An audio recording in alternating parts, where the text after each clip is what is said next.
in diverse educational settings. Dr. Lisa Racci served as Director of Folk Life Programs with Company of Folk in Chicago, Illinois, USA, where she was responsible for planning and directing projects focused on identifying, preserving, and promoting folk and traditional arts. From 2006 to 2010, at the Institute for Cultural Partnerships in Harrisburg, Pennsylvania, Dr. Lisa Racci conceptualized and served as project director for the multifaceted education program entitled The Art of Many Voices. There, she was also responsible for curriculum development, assessment, and community outreach. This morning, Dr. Lisa Racci will give a presentation on the serious art of fun, reading leisure texts with a folklore framework in the classroom. Ladies and gentlemen, please help me welcome Dr. Lisa Racci.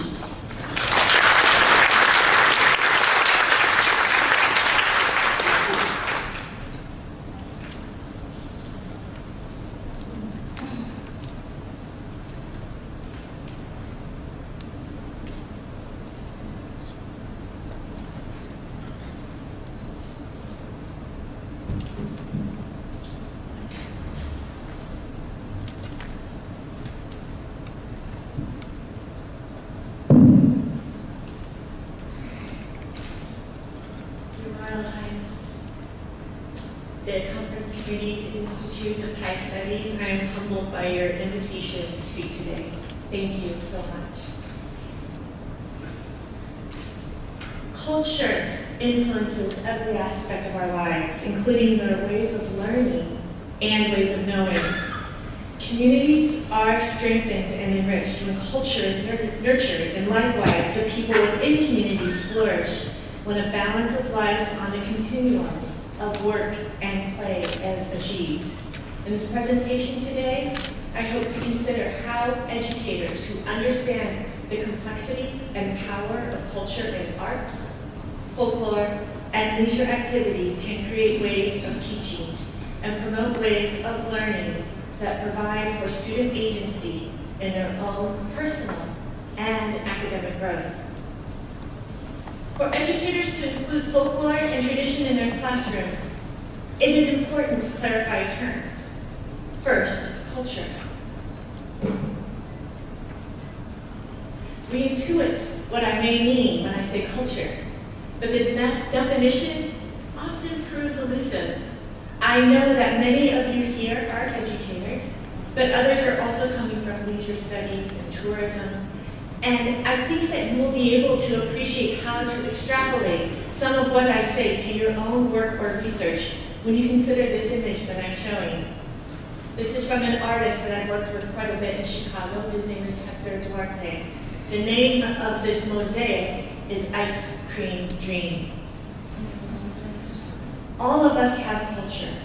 It comes from our ethnic heritage, our unique places, as well as the work we do, our occupations. This image is a photo that I took of a mosaic mural completed by artist Hector Duarte in Chicago. As you think about what makes your community and your culture special, consider what your own cultural map may look like. Where do you work? How do you have fun? What are the sounds, the smells, and the other tactile, what I'm calling texts, or narratives of culture that you may identify? Hector Duarte is a Mexican immigrant living in Chicago. I call this a map, and what I love about it is that it's telling us a story.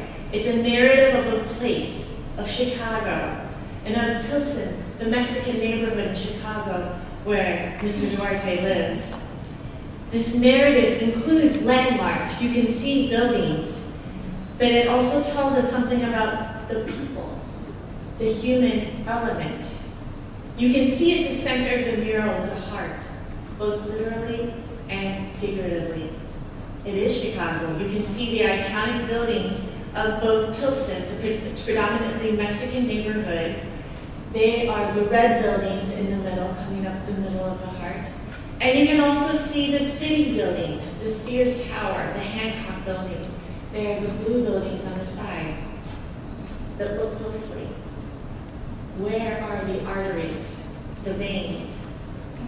From where does the fresh blood come, and where do you see the depleted return? There's so much movement. Talking about where people live, where they work, where the lifeblood of a community and of a city might be. There's so much that can be said, but I'll focus just briefly on the titular object, the ice cream cart in the corner. You see on the right-hand side, it's very small, but it's an ice cream cart. Hector said to me in an interview a couple of years ago, the job of the ice cream cart is often the first occupation for a new immigrant to Chicago. Out of the cart of the cold air, it's transformed by un rebozo, a traditional shawl worn by indigenous Mexican women. You can see the cold air coming out and turning into this red shawl. It wraps the city and its workers in its embrace. You may move to Chicago or any other city, but you are still hugged by your own heritage. Your culture becomes one of the many things that we can map out in this striking visual image. Like the monarch butterfly, also evident here, it crosses borders and lives in two places, shaped by each. The word folklore is used by many groups and cultures, but it might mean something different within each of these usages. I will note on the slide that this image is a quilt, a very American kind of folklore, and this piece of art was handmade by my own Aunt Susan, which I am gifting to Her Royal Highness today with gratitude for her efforts in education and humanities. The American Folklore Society, or AFS, is a membership organization for professional folklorists in the United States. It is continually creating bridges to international colleagues. AFS notes that, quote, the field of folklore studies has pioneered an inclusive view of culture and creativity in communities by examining expressive life across boundaries of time and distance. This inclusive definition creates a space for considering the transnational world we all inhabit, and what's quite honestly brought all of us here into this very room, this very space. And it begins to move the field further from static or more historically rooted definitions of folklore. Folklorist Barry Tolkien, in his text, The Dynamic of Folklore, provides another helpful characteristic of folk arts, that they are governed by two laws, one dynamic and the other conservative. Art forms that exhibit simply dynamic characteristics could be more likely described as contemporary art, whereas those arts that exhibit only conservative characteristics are usually reproductions or reenactments. So you can see I'm putting a couple of ideas of different traditional art forms and how they might fall on this continuum. Something such as classical cultural dance, which I know Cambodia's traditions are very strong and beautiful, would perhaps fall more in the conservative space of this continuum. Quilting, such as my Aunt Susan's quilt, it's become more dynamic, and there's a lot of individual variation in how they put the quilt together, yet there's enough of the conservative tradition that you know it is a quilt and how a quilt should look or act. A child's jumping game is very dynamic. It can change as quickly from schoolyard to schoolyard. Our holiday foods, this is also a part of our folklore, our traditions, what we eat, how we learn what we eat. American gospel music, somewhere in the middle.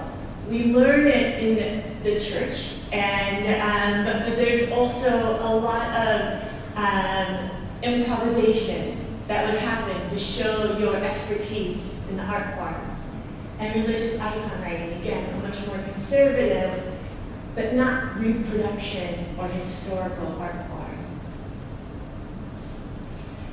Aligned with intangible cultural heritage, which is another term I know many of you in heritage studies use, folk arts are a diverse group of art forms that fall at various points within this continuum. Another dimension when looking at this through the lens of education is the relationship between community knowledge and formal education. An epistemological continuum that overlays this continuum of practices or production. The American Folklore Society has termed the work of folklorists as describing, quote, the relations of lay and expert knowledge in complex society, and as advocates for mutual understanding and respect within the world's diverse cultural commons. It is this tension and cooperation between lay and expert knowledge in complex society that can be productively examined in a school classroom through a local learning lens. Through a consideration of these multiple knowledges, we can begin to get at the seriousness of many of the texts found in leisure and in everyday life. Educational anthropologist Linda Defenbaugh writes that, quote, school knowledge can be classically understood as the canon of formal knowledge, often encoded in standards or other means that declare what all students should know and be able to do at different points in their school careers. Community knowledge can be understood as content that is situated within a community cultural group or study, end quote. While they continually evolve through time, traditional arts reflect a sense of shared aesthetics and the values of their respective community knowledge. Moreover, folk and traditional arts are integrated into community life and often serve as symbols of that community's identity or heritage.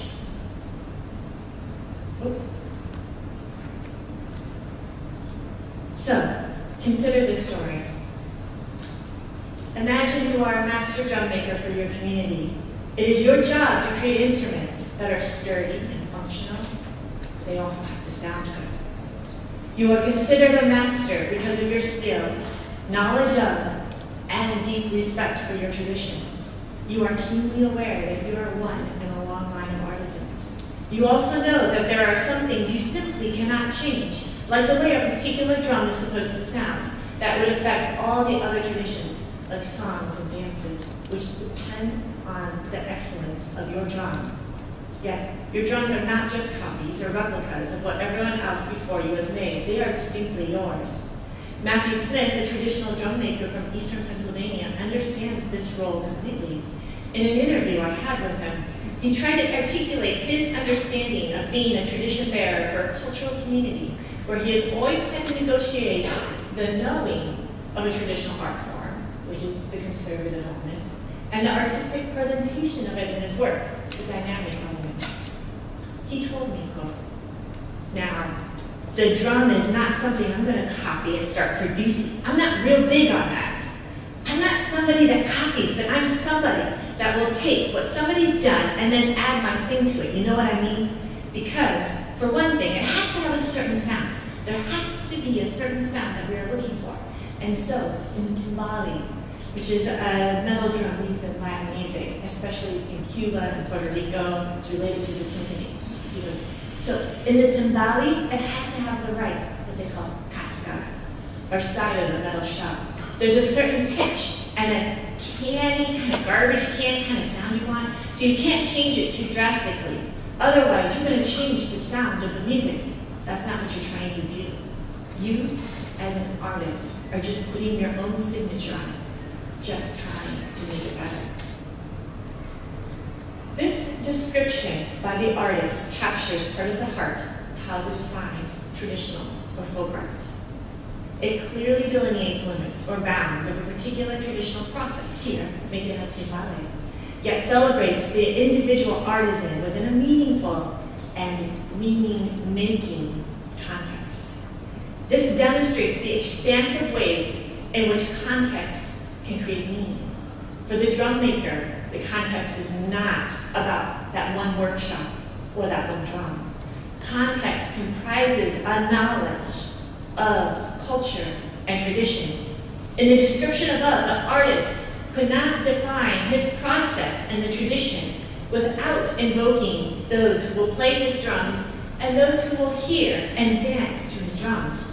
The audience always informs the work that he does. The object that he is making creates meaning through the music it produces. Therefore, the music and its audience becomes a part of the process that he must be accountable to in his workshop, making the drum. As folklorist Henry Blassie eloquently expresses in his own definition of tradition, quote, "If tradition is a people's creation out of their own past, its character is not stasis, but continuity. Its opposite is not change, but oppression, the intrusion of a power that thwarts the course of development." End quote.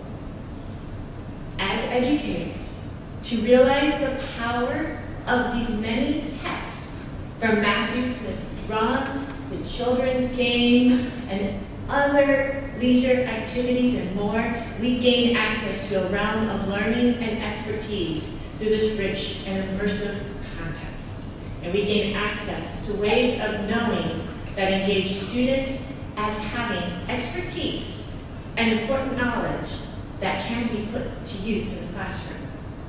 So part of the challenge, I readily admit, is dealing with what folklorist Brian Sutton Smith first termed the, quote, triviality barrier. That is, the texts of games and leisure, as well as the texts of culture and folk arts, are considered trivial compared with other texts that we may study that have a more formal lineage.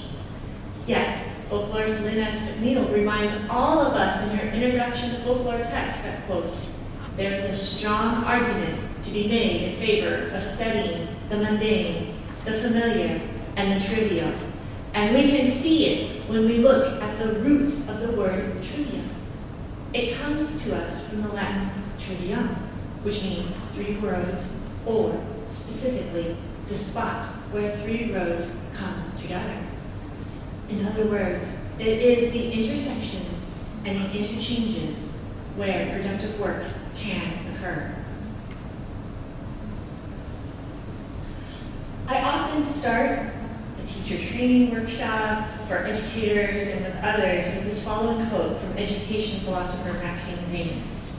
She writes, quote, that there exist surprising ways in which the culture of silence can be broken when people begin analyzing the realities nearest at hand and move from there to national realities. Involved, trying to say everything that is on their minds, students find that their critical discourse on their own world is itself a way of remaking the world. I start here to foreground the objection of triviality that some may have regarding the use of folklore in the classroom. But returning to games and leisure, there are many kinds of children's jumping and clapping games around the world, and they can show some of the continuum of practice and transmission, as well as expose the ways they can contribute to learning in a classroom. On the one hand, you can see up here, we have African American step dance, which is often taught as having formal steps and rhythms in classes and ensembles, and where individual creativity built upon these steps is also encouraged. That's how you demonstrate expertise and excellence. Likewise, young girls often play clapping games. This screenshot from the recent film Let's Get Rhythm by Irene Chagall in partnership with Circular, a partner of Local Learning that's located in New York City. These games are learned informally and vary significantly from region to region and even playground to playground. Then we have hopscotch. This particular hopscotch board is an image provided by folklorist Simon Leichman and was drawn by a young Palestinian Arab girl. Let me tell you a little bit about what Simon has been doing with these leisure texts. In 1991, Simon Leichman founded the Center for Creativity and Education and Cultural Heritage, a registered Israeli NGO, and he uses participants' folklore as a key for understanding each other and establishing positive partnerships between diverse cultural, religious, and national groups. He recently wrote about how he uses a children's jumping game, hopscotch, as a catalyst for learning and building bridges between Jewish and Arab children. He writes, quote, with hopscotch, we ask the children what we consider straightforward, fact-finding, opening questions. Do any of you play hopscotch? How do you play it? How many types of hopscotch do you know? Usually receiving a misleading answer. The kids say, we all play it the same way. Then we ask, who wants to draw a hopscotch on the board? Everybody puts up their hands, and as the chosen one begins to draw, the rest of the class, arms waving wildly, unable to contain themselves, burst out, no, that's not right. Moving us into an animated discussion of concepts of right, wrong, different. The idea of multiple versions of, quote, the same game or variation, as opposed to right and wrong, this opens a new way of thinking for the children, and often for the teachers too. They begin to pay attention to how versions might be time, place, gender, and religion bound. Now I quote Simon at length because it is these questions, this process, and ultimately these portals toward analysis that inform the approach I propose in this presentation. As a national arts service organization in the United States of America, Local Learning provides resources and training for folk arts and education to transform learning, build intercultural understanding, and create stronger communities. Local learning pedagogy embraces expertise found in activities often described as leisure and folklore to better connect students to strategic learning goals in the formal education classroom. Interviewing, observation, place-based learning, and identifying cultural perspectives form the local learning toolkit. This toolkit proves to be both utilitarian and philosophical. You'll notice so many of my examples, I start with when I interviewed this artist. It's about being in the field and speaking with and working directly with the community members. So games and play, they offer serious opportunities to what I call unpack stories, beliefs, and cultural knowledge. Brian Sutton Smith begins to define what is frustrating about the language of play and what might have significance for this larger conference and discussion about leisure. Namely, we all play occasionally, Brian Sutton Smith says, and we all know what playing feels like. But when it comes to making theoretical statements about what play is, we fall into silliness, which I take both as a warning to not dismiss this as trivial, but also as a concern that we make play malleable to our own disciplinary bidding by treating play and other cultural assets as serious texts allows us to ask ourselves and our students to engage in analysis that draws upon data drawn from interviews and close observation. Drawn upon multiple play theorists, Sutton Smith quickly begins to open his reader to the ways in which play imitates, subverts, codifies, and yet reimagines the rules and social structures of culture and community. Going back to Simon's example, the game of hopscotch created a space for learning from others about all the variation of game rules of play. This in turn created an opportunity to see different perspectives and learn about difference precisely because it is a game. When the context is established that this is about kids having a good time, then we begin to avoid many of the subtle workings, and this is quoting Brian, subtle workings of stereotyping, political bias, and social prejudice. It's just a game. It's brilliant.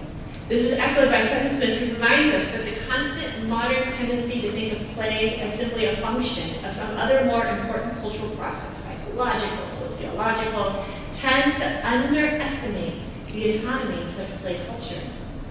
It makes it difficult to understand that the major obvious function of play is the enjoyment or being playful within a specific culture of play. The most important identity for players is typically the role they are playing.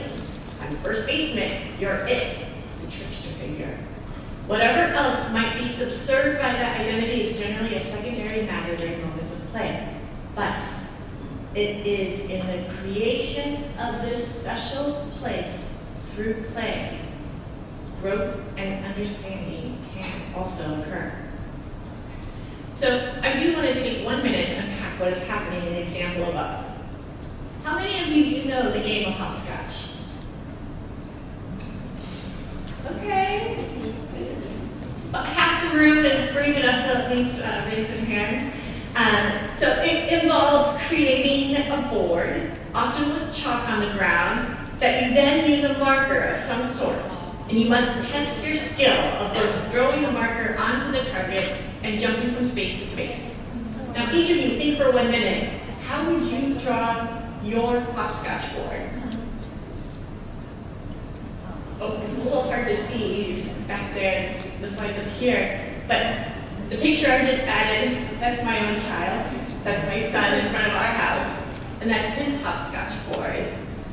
1 square, 2 squares, 1 square, 2 squares, 1.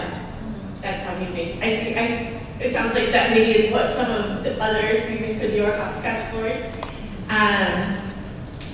Here's another example. This is another one from Simon. And whereas the first one was from an Arab child, this one is from an Israeli child in one of the schools in which he worked. And we think about this variation and how we can begin to use that as a space to discuss research and inquiry and knowledge in the classroom. Teachers have noted in local learning professional development evaluations that unpacking their personal cultural identities is transformative, and it opens a door to seeing culture and its vital role in their classroom as a community. We all have cultural knowledge, and we are all using this in our everyday life. As folklorists and educators Patty Bowman and Lynn Hamer note in their introduction to the anthology Through the Schoolhouse Door, the problem is when educators are not aware of their own cultural knowledge and thus consider it, quote, objectively normal and thus right in school because teachers are in charge. Educator Shirley Bryce Heath described earliest this phenomenon in Ways with Words. She describes a lack of success for some students came because they were coming from a different community than their teachers, and their, quote, ways with words were too often considered wrong. When using folklore and place-based learning methodologies to affirm students' multiple cultural knowledges, learning can be transformed. Again, Bowman and Hamer write, Ways with Words alerted the educational research world there is no normal, but only dominant culture versus non-dominant culture. And that we, as teachers, must be aware of the differences among all children and their families to teach effectively. I would add to this a generational bias of adults towards children's culture and identity. Once we begin to peel back the many layers of context informing this bias, we begin to see scripts or narratives that are unexamined and assumed to be normative. Sutton Smith highlights this tension and brings it back to how we can begin to read the text of play as meaning-making narratives that deserve additional attention. He writes, quote, the adult public transcript is to make children progress. The adult private transcript is to deny their sexual and aggressive impulses. The child public transcript is to be successful as family members and school children. The private or hidden transcript is their play life, in which they can express both their special identity and their resentment at being a captive population. In my work with high school teenagers, I created a program called The Art of Many Voices about students narrating their own cultural story and developing a critical consciousness, addressing what Deborah Britzman, a leader in educational leadership and policy development, names as, quote, the pedagogical dilemma. Britzman writes, these students seem to be caught between the only versions of identity offered by dominant forms of culture one is either educated or not educated. This selective criterion requires both a dismissal of the self and a dismissal of cultural politics. The pedagogical dilemma is how to create opportunities for students to make sense of the detours of representing oneself in contexts already overburdened with representations one may not choose, but nonetheless must confront and transform. Perhaps it isn't a dilemma, but an opportunity.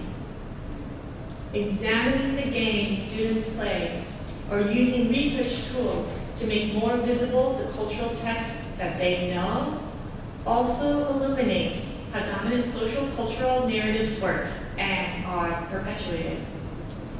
Linda Duckenbaugh builds upon educator Gloria Ladson-Billings' writing on, quote, culturally responsive pedagogy to argue that bridging the gap between school knowledge and community knowledge not only increases engagement by the students, but students who engage more, quote, can become more competent in school ways of knowing and can positively affect academic achievement.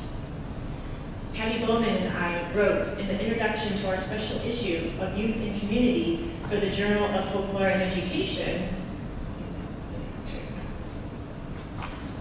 that, quote, a careful, thoughtful investigation of students' home and community culture allows youth to discover uniqueness and experience difference as universal. Realizing the importance of tradition to self, family, school, or community emphasizes its worth. Preparing young people to conduct ethnography teaches ethics, multiple points of view, and the complexities inherent in diversity. It offers content that deeply engages them as researchers and gives students agency.